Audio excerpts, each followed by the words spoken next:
Mixing water and electricity is usually something you're not supposed to do, but today, that's what I did. Seems like every time I pick up the camera to film in here, like there's all kinds of food stuff going on in here. Good morning, beautiful people. Afternoon, technically. I was on my way out to start a project, and while I'm here, I might as well film. Like, what on earth do you have going on here? This is focaccia. Focaccia bread? It's a bread. So basically it's like what? A deep fried bread sort cooked in the oven? Yeah, like you put it out and you put a bunch of dimples in it and you pour olive oil all over it so it's good. It's crispy all over the... Put garlic and minced onion. And then I see some pumpkins back there that you roasted. You got fresh cheese going on. Yep. There's a pot roast that, I mean, oh my God. We eat a lot. Come here. Since you want to be a part of the conversation, come here. So, I'm going to go out. Okay. I'm going to start a project. This is going to be a cool project. This is going to be, if I can get it to work. I think you will. I think it'll be good. What do you think? You see that camera? All right, have fun in here. I will. All right, so before I make it down to the barn where the project is going to start, those of you who have been with us for a while we were searching for this place, we were parked at an RV park over winter, and we got a tankless water heater for the RV. I wish we had done this from day one. This was a game changer, being able to have endless hot water with this tankless hot water heater. It's a little underpowered, but it is so nice having as long of a shower as you want in an RV, or as long of a shower with hot water. As long as you have propane and DC power and water, you're good to go. Well, we held on to the water heater that came out of this, and I didn't know what I was gonna do with it, but it was a perfectly good water heater. It's just, itty bitty. It's an RV water heater. So, I got something in mind for it. I think I got the stuff. I think I can make, I'll show you. All right. So, it's kind of messy right now. You can tell it hasn't been used since the last time we did chickens.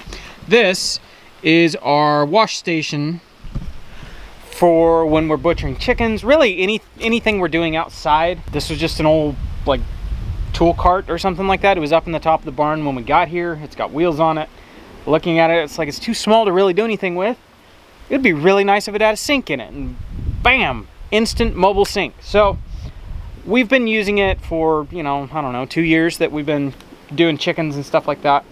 Works great. I have an adapter. I can hook, one of the faucets up to cold water, just the garden hose. But we've always thought, man, it would be so nice to have hot water down here, because sometimes when you're just trying to wash your hands, freezing cold water just doesn't get grease off. So here's where that water heater comes in. I pulled it out of storage. I had it stashed. So this is it. It's a little bit dirty. You can tell it's been hiding down here in the barn.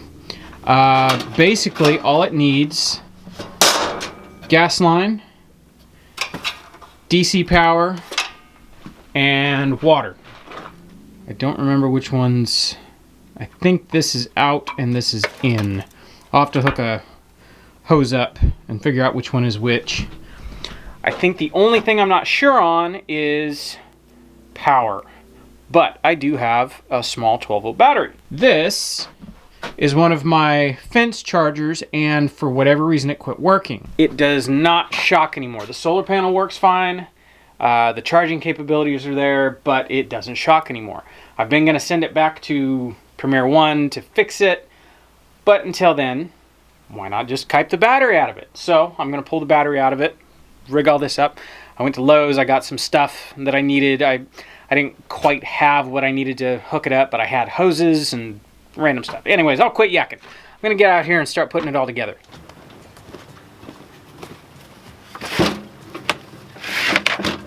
I think that would be great. I could even enclose this, put a door right here. Oh yeah, I'm liking where this is going. Okay, so that is just a propane regulator for a barbecue. That happens to be the right size. I mean, it does say universal on it, so.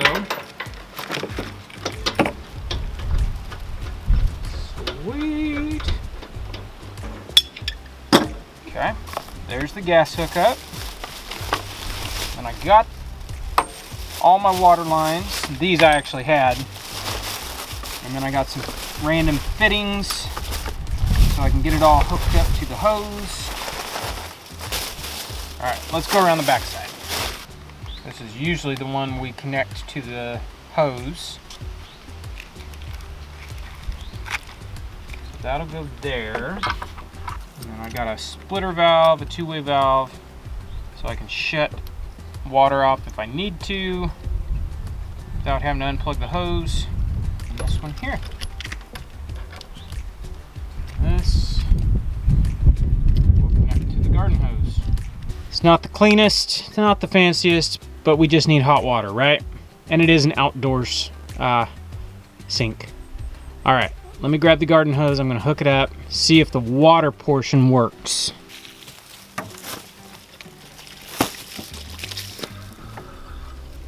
Okay, I think we're in business as far as the water goes. Guess I'll let that tank fill up.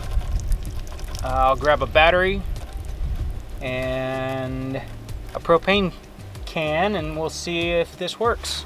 I mean, honestly, if this works, I don't know why I didn't do this sooner. I don't know why more people don't do this. Having a mobile station where all you need is propane, the battery will stay with it. You just plug in a hose, turn on the propane, and you've got hot water anywhere you want it. I mean, how much do you need for washing your hands? I think that's a three or 4 gallons or something like that. That's plenty. That's plenty for washing your hands and maybe a few utensils or whatever you've got. Oh, this is cool. This is cool. All right, got a battery and I've got the fence connectors for fence charger. I figured these would work real good. Basically use them like jumper cables. I got a couple wire nuts to attach the wires. And when I took this out, I snipped the wires so you could tell which one was which. The black is the negative and the white is the positive. Well, in this case, red is the positive. If this works, this is gonna be really cool. Or I'll plug this battery in and the whole thing will just cook the little motherboard that's in here and we're out of luck. All right, we'll try it without propane.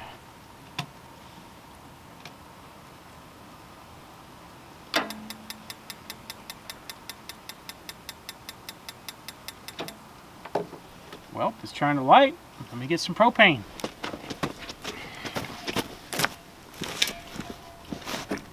I think they could have had a shorter hose. Okay, there goes nothing.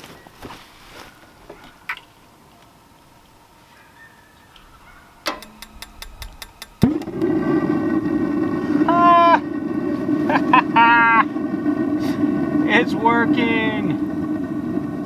This is so cool. All right, I'm gonna have to go get Meg. This is cool. Did it work? You gotta come see it. You got it. I knew you'd get it. I really shouldn't be this excited about Yes, you this, should. but This is an exciting thing. It's gonna be so nice, especially like this next butchering is this coming weekend. Yes. And it's gonna be cold. It is gonna be cold. It'd be nice to have some hot water down there. It would, without having to like heat it with a burner. Yeah. Cool. All right. Reminds let's me get a of- jacket. Buggy, Buggy, you need a jacket. Okay, let's turn this on. It's not been running very long, but you could see if it's been on long enough. Probably not. Oh, you know what? Use the other one. I think I've got them wrong. Oh, are they mixed up? Is it warmer? It's warmer. Like it's not. I can tell it's not cold. Like Okay. it's warmer. Well, then we'll let it sit and run, see if it shuts off, make sure it does what it's supposed to. Okay. Mixing water and electricity is usually something you're not supposed to do, but today, that's what I did. Oh, and gas. And gas. Gas, electricity, Everything and... together. Yeah. All right, it's been, geez, 2 days. If you get out of the hang of like picking up the camera and filming your day, it is so easy to just not do it.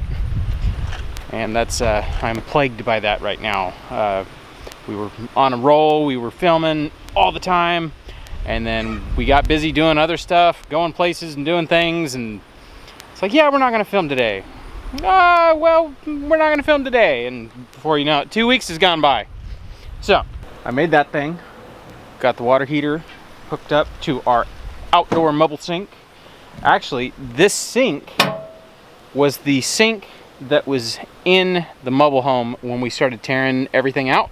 And it's been living up there at the corner of the mobile home. I don't know how it has not gotten thrown away, but I'm glad I saved it because it was deeper than the other sink, that one, by a good like 2 inches. So this will be better for washing hands and processing and stuff like that. So yada, yada, yada.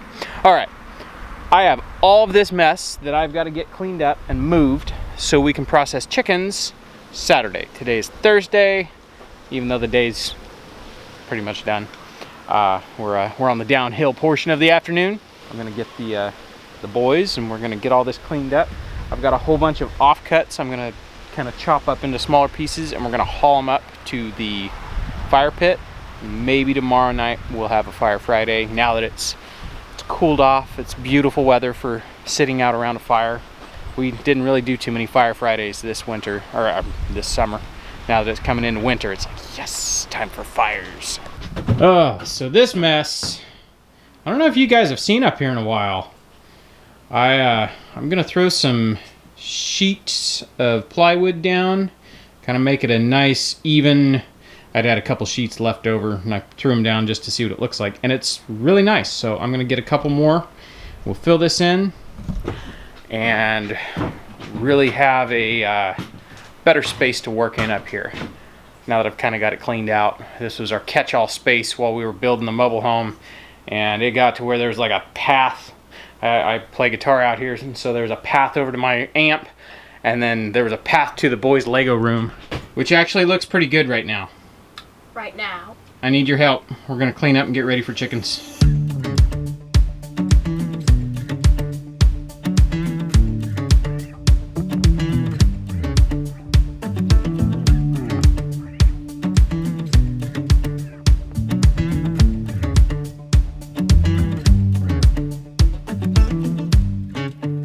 All right.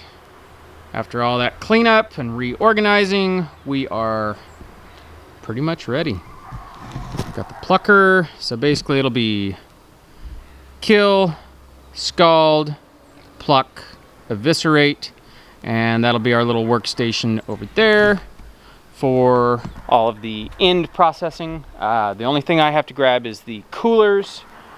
We put a whole bunch of ice in the coolers. Man, my hair's like off the hook right now. Whole bunch of ice in the coolers, and that's where the chickens will go after evisceration. I'm looking forward to this. This is gonna be cool. It's always cool to see how we can do it better each time. This is our maybe 6th batch of chickens we've done here, and each time it's better and better. It'll be kind of cool having hot water on tap. Oh yeah, that's another thing. I gotta run all my hoses. I've got hoses scattered everywhere across the property right now, and I'm gonna have to bring them all right here. That looks good. Feels good to have everything cleaned up. Okay, processing day, chicken day. We did not show the part that we can't show on YouTube. We never do because YouTube, whatever. Plus a lot of people have seen it anyways. Yeah. Now we're to the part that we do want to show, which is processing further. Chickens are processed down to just a whole plucked, clean bird. Right. And now we break them down even further, cut the meat off. We have breasts, wings, and leg quarters. Yes. And then we will show you what we do with the carcasses to get as much out of these birds as we possibly can and not waste anything. Yep. Okay.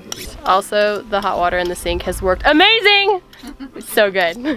So the first cut you make is you start detaching the thigh and leg quarter from the bird. So once you get down to the joint, pop that joint out.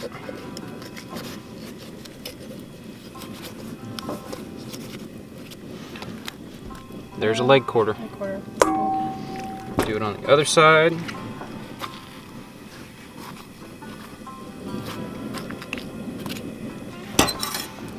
I'm good at, what is that? Left leg, not right leg. Backwards. Same thing.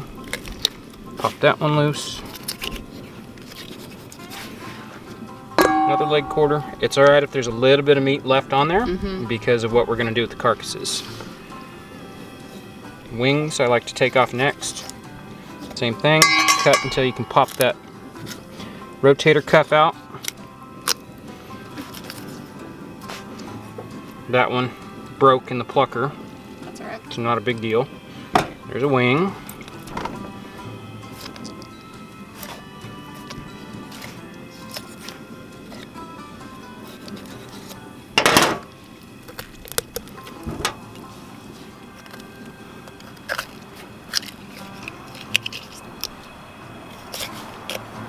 There's your other wing.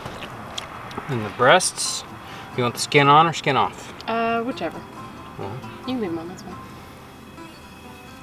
I can take them off later if I want. on these, you cut along the breastbone all the way down, and you just, it's slippery, but as you put the knife tip in there, you can feel it, and then you can start just filleting this breast right off the bone.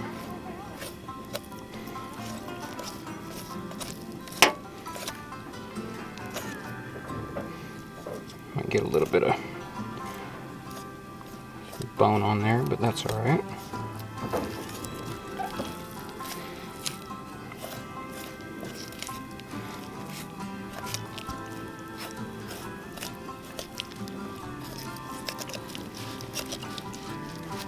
And I like to cut and leave that joint from the wing in there. And there's a skin-on, boneless breast. And the same thing on the other side.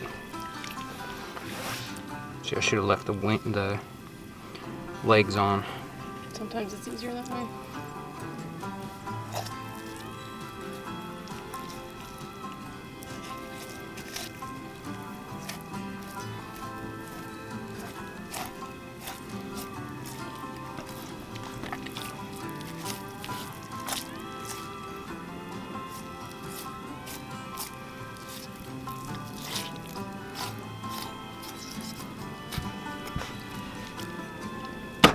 Okay, now we're left with a carcass, and what we do with this is it goes straight into the pot and we make stock. We're gonna boil it for an hour or so, maybe longer, until all the meat comes off, and then we'll pull these out, pull all of the meat off, can the meat, and then continue boiling the bones and make bone broth. Yep. So in here we've got the necks and the feet, and we'll add carcasses until we are out of room. Yep. And then it can just do its thing. Cool.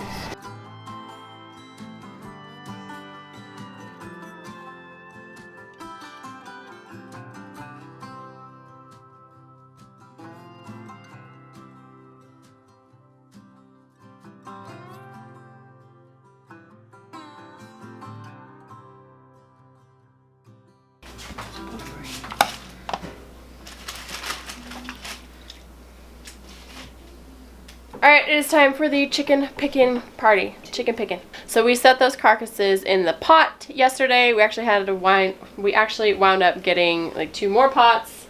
One of my stock pots, and this is one of our turkey fryer pots, because we had a lot of carcasses. So we pulled out the extra pots, got the camp stove, set up more burners, got everything boiling, and cooked it just long enough until it's not shreddy, but just like tender and cooked and easy to pick off the bone.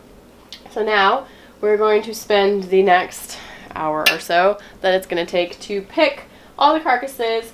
We're picking off as much meat as we can, and then the bones and cartilage and the rest of the stuff is going to go back in the pots, and we're going to simmer those longer to get all the good minerals and collagen and gelatin and all the good stuff out of the bones and make a really good stock. And then all of that chicken is going to get canned, and then all of the stock is going to get canned, and we're going to fill our pantry. And this is a way to get as much meat as we can out of all of the chickens that we butchered yesterday. All right, so we have sorted. This one boiled a lot, so Yeah. a lot of the meat is just too small. It's a little shreddy, yeah. It's a little shreddy. So this is all the bigger chunks. That will get canned, and then this will go back in the pot, and we'll continue boiling that to oblivion. Basically, probably another like 24 hours. We'll boil it and make bone broth, and when we're done, there'll be like a quart of liquid in there. There will. I'm not gonna bother putting aromatics in there, just because to flavor that much it'd have to be so many carrots and onions and all that. So We just simmer it plain without any veggies. Here, have a piece of chicken. There you go. Piece of chicken. Giant tray of chicken. That's probably 2 to 3 gallon bags of chicken. Bunch of chicken. And what will be probably a good 2 to 3 gallons of broth, depending on how far we take it when we boil it down. Where it's at now, we could can it now. Yeah, we and could. just have, you know, ready to use chicken stock. Right. What we did last time was we boiled it down and made bone broth. Like Yeah. we boiled it until we demineralized the bones. Yeah, the bones were just like smushing apart. We had to strain it. Here, you want another piece of chicken? There you go. You're welcome. So we boiled it down until like we had to use a strainer to get some Stuff of the out of it, stuff yeah. out of it. I don't know if we'll go that far this time, but we like the bone broth. Yes. Having super condensed. Chicken. You want more chicken. Have chicken for both hands. There you go. Oh, you want all the chicken. Extra okay, chicken. fine. Just take it all.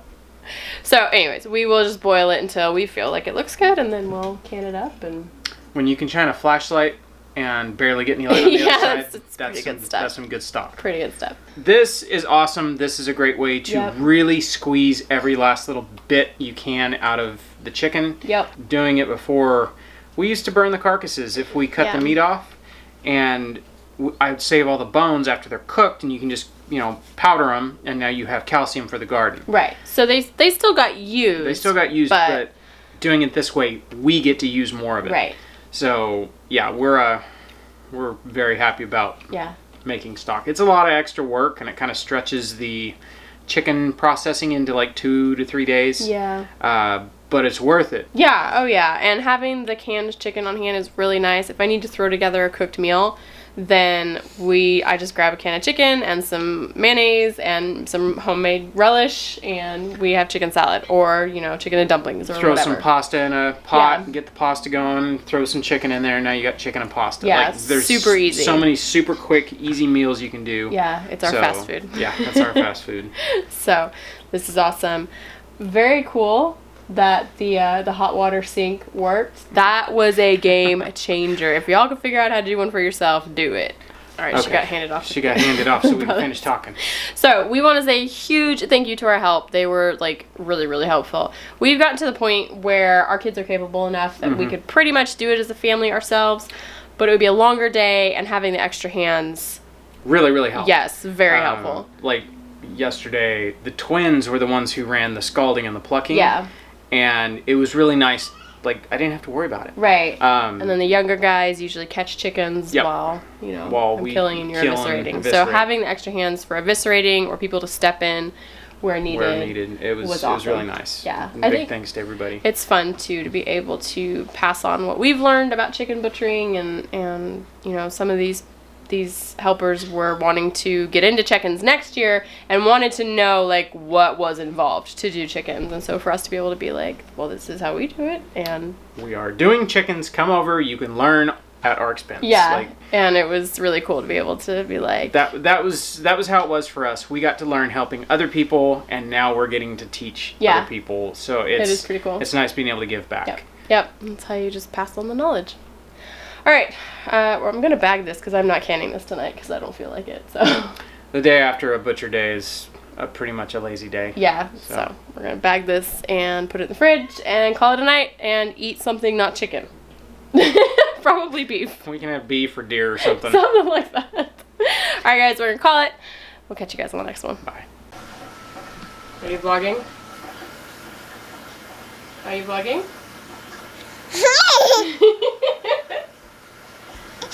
You sitting there talking to it?